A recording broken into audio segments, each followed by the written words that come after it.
우리가 예수님을 믿는다 그럴 때 우리는 예수님을 믿는다는 그 믿음의 고백 속에 예수님에 대한 두 가지의 고백이 반드시 들어 있습니다.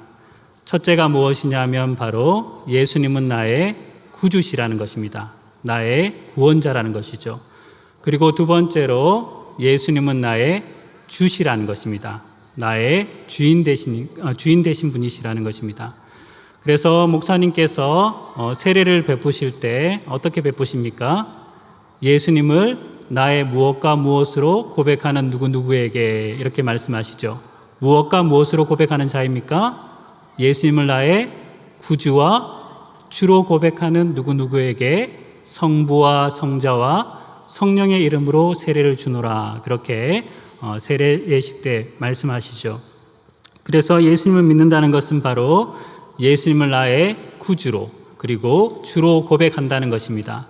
그러면 예수님이 나의 주시다. 그 의미가 무엇이냐면 좀 더 구체적으로 말씀드리자면 예수님은 나를 통치하시는 분, 예수님이 나의 주시라는 그 고백 속에는 예수님이 나를 통치하시는 분, 다스리시는 분이라는 것을 나타내는 것입니다.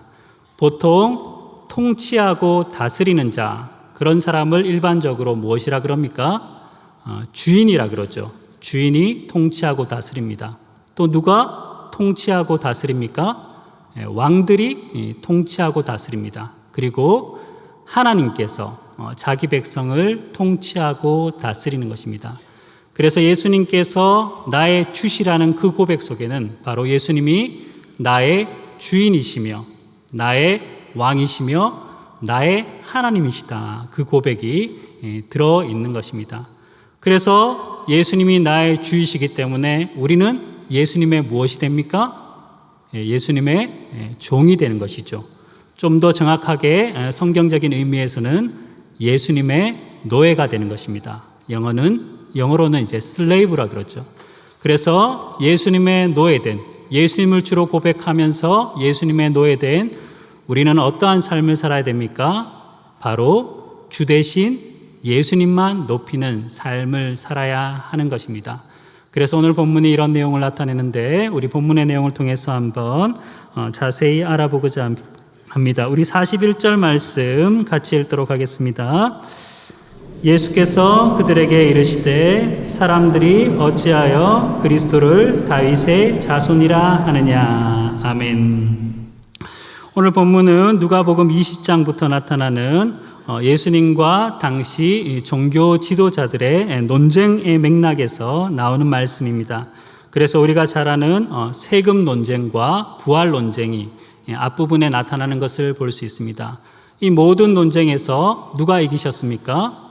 바로 예수님께서 이기셨습니다. 그래서 40절의 말씀을 보면 이렇게 말하죠. 그들은 아무것도 감히 더 물을 수 없음이로다. 그들이 가지고 나온 모든 문제에 대해서 예수님께서 잘 대답을 하신 것입니다. 그래서 그 당시의 종교 지도자들이 더 이상 묻지 않으니까 이제 예수님께서 그들에게 적극적으로 묻기 시작하신 것이죠. 그 내용이 무엇입니까? 사람들이 어찌하여 그리스도 메시아를 다윗의 자손이라 하느냐, 그렇게 말한 것이죠. 이 땅에 오실 메시아 그리스도 구원자이신 예수님은 다윗의 자손이십니까? 아니십니까? 잘 모르시죠? 다윗의 자손이죠. 그런데 다윗의 자손이라 하느냐, 그렇게 말씀하신 내용이 무엇이냐면 이 표현은 다윗의 자손이 아니라는 뜻이 아니라 다윗의 자손이라는 표현만으로는 예수 그리스도, 이 땅에 오실 메시아 구원자 그리스도를 온전하게 표현할 수 없다는 뜻으로 그렇게 말씀하신 것입니다. 또 다르게 표현하자면 이 땅에 오실 메시아 그리스도의 핵심은 다윗의 자손이 아니라 바로 주라는 것이죠. 주가 바로 이 땅에 오실 메시아 그리스도를 핵심적으로 나타내는 표현이라는 그런 의미에서 예수님께서 이렇게 말씀하신 것입니다.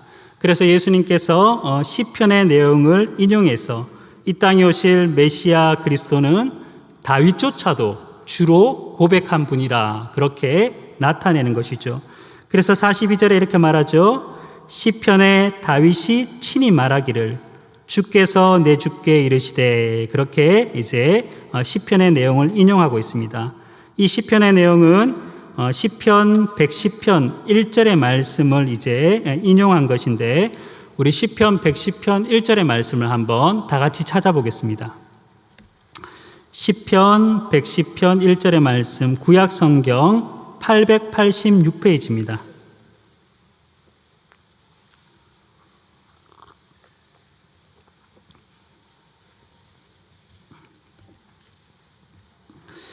시편 110편 1절 말씀 다 찾으셨죠?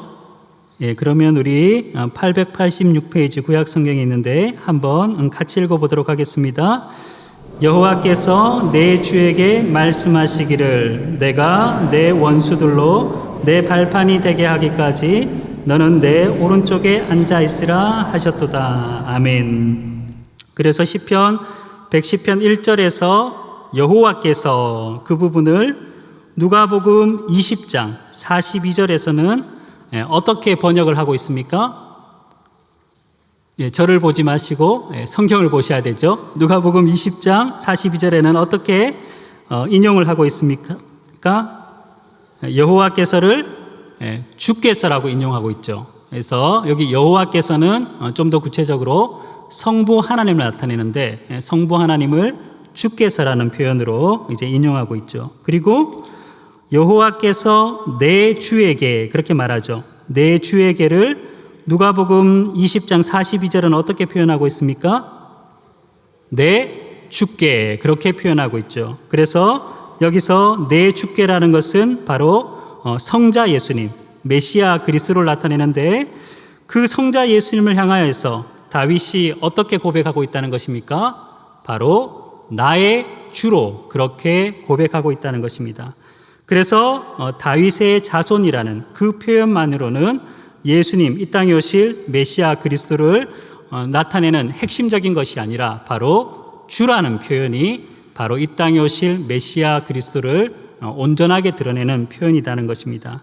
그래서 이 부분에 대해서 데럴벅이라는 학자는 이렇게 말합니다. 여기서 예수님의 강조점은 매우 단순하다. 왜 다윗이 자기의 어떤 아들, 자손을 주라는 칭호로 부르는가?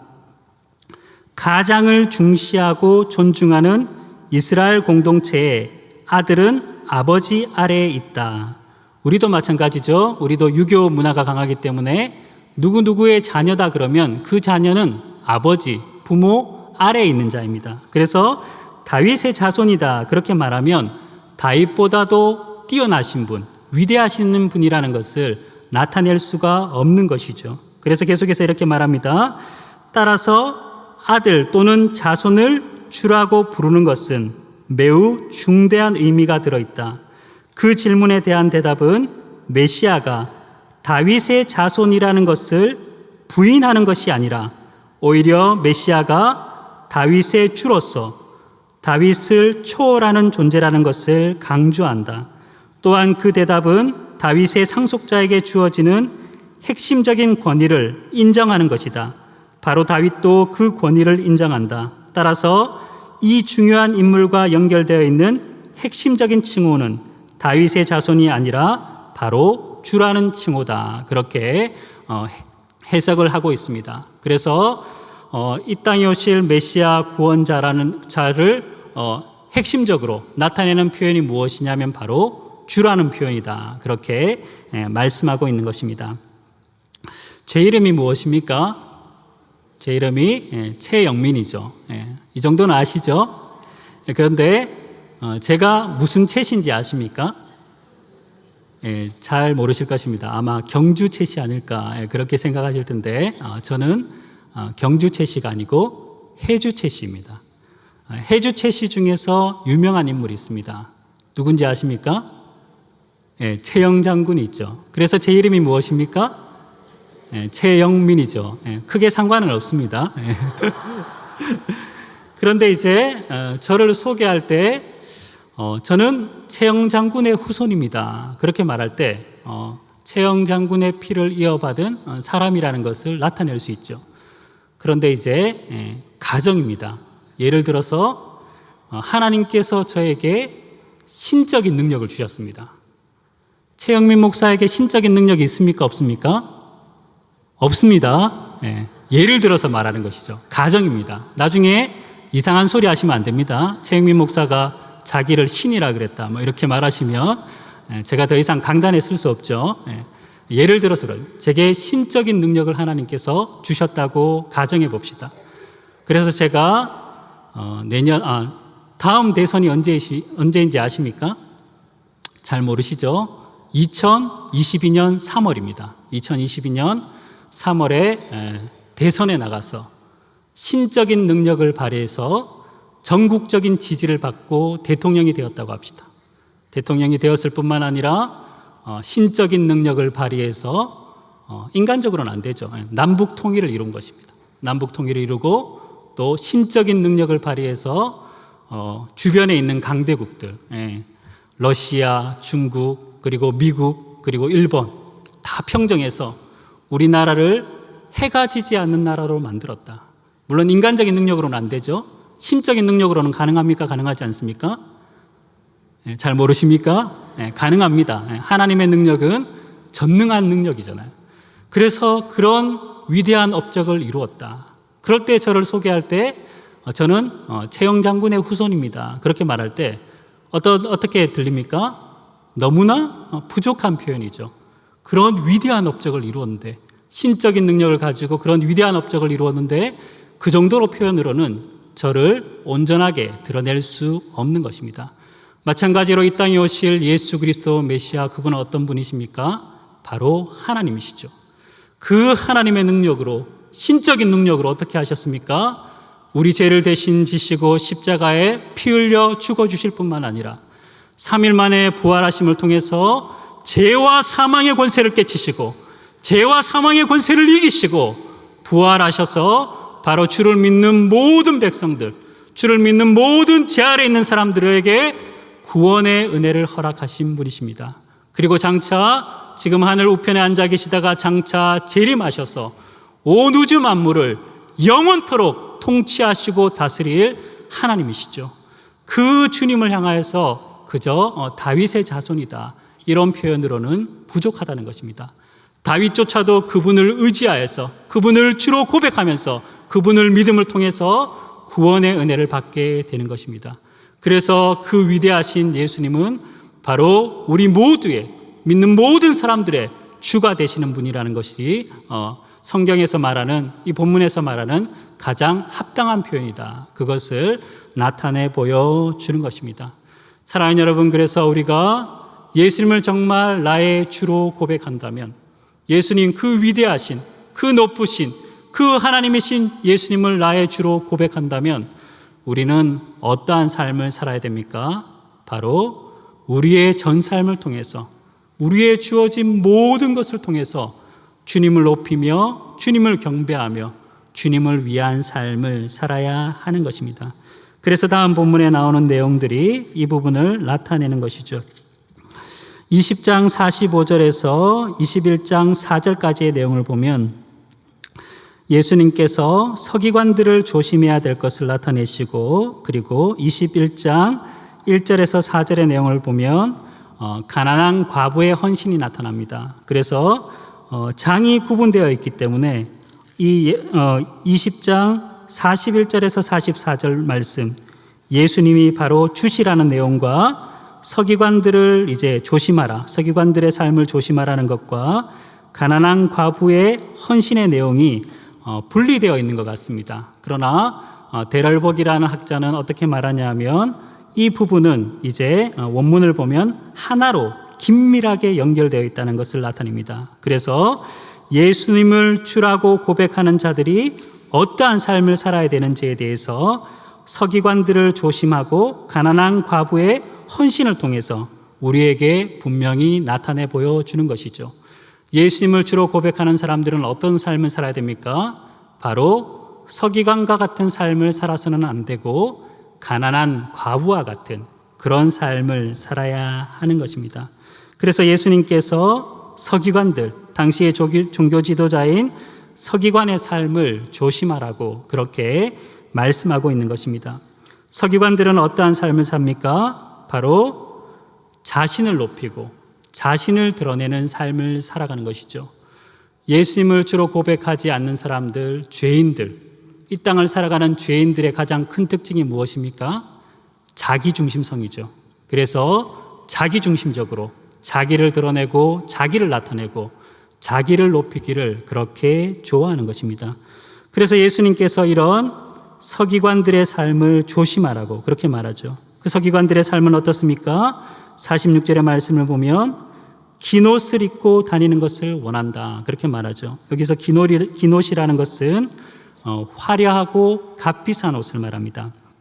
헬라어 단어를 보면 탕자가 돌아왔을 때 아버지가 탕자에게 주는 옷이라는 그 단어와 오늘 본문에 나오는 단어가 동일합니다. 그래서 거칠애와 자기과시를 좋아하는 서기관들의 삶을 비난하기 위해서 예수님께서 이렇게 말하죠. 긴 옷을 입고 다니기를 원하고 시장에서 문안받는 것과 회당의 높은 자리와 잔치의 윗자리를 좋아하는 서기관들을 조심해야 될 것을 말씀하는 것이죠. 사람들의 눈에 띄기를 원하고 인정받기를 원하고 높임받기를 원하는 그러한 삶을 살아가는 이 서기관들을 조심하라는 것입니다. 그리고 그들의 실제의 삶은 어떻습니까? 바로 과부의 가산을 삼킨다. 과부는 어떤 자들입니까? 당시에 가장 약한 자의 대명사가 바로 과부와 고아입니다. 그런 약한 자들의 가산을 삼킨다. 이것은 무엇을 말합니까? 어려운 형편에 있는 자들을 부당하게 이용해서 취하고 그들을 더 비참한 삶의 상태로 몰아가는 것을 말하는 것이죠. 우리 주님께서 말씀하신 것과는 정반대의 그런 삶을 살죠. 그리고 어떤 삶을 나타냅니까? 외식으로 길게 기도한다. 기도는 무엇을 나타냅니까? 자신의 경건함을 나타내는 것이 바로 기도입니다. 그런데 그들은 기도를 하지만 어떻게 기도합니까? 외식으로 길게 기도한다. 즉 실질적으로는 경건하지 않은 자인데 경건하게 보이려고 사람들에게 경건하다는 칭찬을 받으려고 인정을 받으려고 그러한 삶을 사는 것이죠. 그래서 이러한 삶을 우리는 지양해야 하는 것입니다. 이것은 예수를 주로 고백하는 자의 삶의 모습이 아니라 예수를 주로 고백하지 않고 자기중심성에 길들인 제약된 인간의 삶의 모습인 것입니다. 그러면 참되게 예수님을 주로 고백하는 자의 삶의 모습은 무엇입니까? 바로 오늘 본문은 가난한 과부의 삶을 통해서 우리에게 그것을 분명히 나타내 보여주는 것입니다. 가난한 과부는 어떤 모습을 보입니까? 예수님께서 눈을 들어 헌금하는 것을 보셨습니다. 그런데 많은 부자들이 많은 헌금을 이제 하였죠. 그런데 어떤 가난한 과부는 얼마를 넣었습니까? 2렙돈을 넣었다. 아주 적은 금액을 이제 헌금하였습니다. 그러나 예수님은 이 가난한 과부를 칭찬했습니다. 왜 그렇습니까? 바로 그 과부가 가진 전 재산이 얼마였습니까? 바로 2렙돈인 것이죠. 그 2렙돈을 이 가난한 과부는 넣은 것입니다. 물론 사람들은 이 가난한 과부가 얼마 헌금하는지 아무도 그것에 주목하지 않습니다. 그녀가 1렙돈을 헌금하든지 2렙돈을 헌금하든지 아무도 관심이 없습니다. 사람들의 관심은 무엇입니까? 많은 액수, 고액, 아주 큰 것에 대한 관심이 많죠. 그러나 이 과부는 사람들이 알아주든지 알아주든지 않든지 간에 자기가 가진 전부로 주님을 섬기는 그런 삶의 모습을 나타내 보여주신 것이죠. 이것을 누가 아셨습니까? 바로 예수님께서 아셨습니다. 그래서 이 가난한 과부에 대해서 이렇게 말하죠. 그 가난한 중에서 자기가 가지고 있는 생활비 전부를 넣었느니라. 그렇게 말씀하고 있는 것입니다. 마셜이라는 학자는 헬라어 본문을 통해서 이 부분을 어떻게 말하냐 하면 예수는 그 여인이 자기 모든 생명 전부를 드렸다고 말하는 것이다. 그렇게 주석하고 있습니다.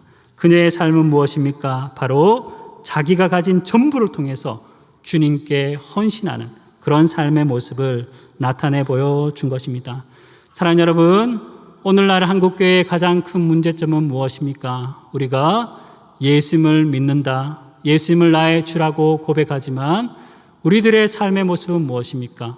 주 대신 예수님을 높이고 그분을 드러내며 그분을 자랑하고 그분을 위한 삶이 아니라 어떻게 해서든지 나를 드러내고 나를 높이고 나를 자랑하는 그런 세상 사람들과 다를 바 없는 그런 삶의 모습들이 많이 나타나기 때문에 오늘날 한국교회가 많은 지탄의 대상이 되고 있는 것입니다.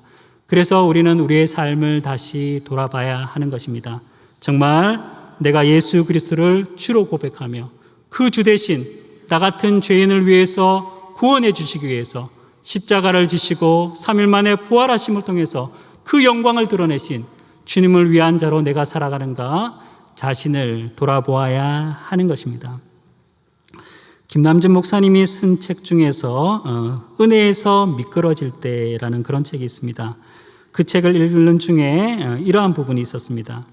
은혜에서 미끄러질 때 그 책 내용 중에 이러한 내용이 있었는데 그 내용이 무엇이냐면 그리스도인 중에 예수 믿는다고 하는 사람 중에 비열한 인간이 있을 수 있는가? 라는 질문이었습니다. 여러분, 예수 믿는데 그 사람이 아주 비열하다. 예수 믿는 사람인데 아주 비열한 인간이다. 있을 수 있습니까? 없습니까?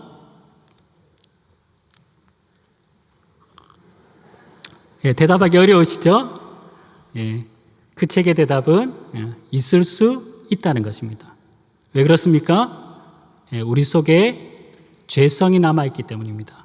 우리가 예수 믿는다고 하지만 우리가 완전히 성화된 영화의 상태가 아니죠. 그래서 우리 속에 죄성이 남아있기 때문에 그 죄성이 우리를 지배할 때 우리가 늘 성령 충만한 거 아니잖아요. 그 죄성이 우리를 지배할 때 우리는 어떻게 됩니까? 바로 비열한 인간의 모습, 예수 믿는다고 하지만 비열한 인간의 모습이 우리의 삶 속에도 나타나는 것이죠.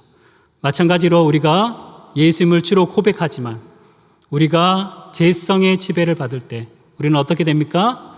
예수님을 높이는 것이 아니라 자기를 드러내고 자기를 자랑하고 자기를 높이는 그런 삶의 모습이 우리의 삶 가운데도 나타날 수 있는 것입니다. 저에게 묻고 싶죠? 최영민 목사님에게도 그런 모습이 나타납니까? 예, 많이 나타납니다. 그래서 우리는 늘 주의해야 하는 것입니다.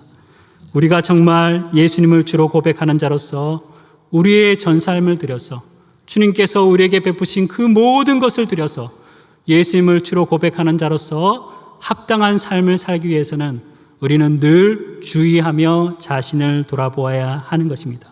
그래서 세례 요한과 같은 마음의 자세를 가져야 우리는 끝까지 예수를 주로 고백하는 자로서의 삶을 살아갈 수 있는 것이죠.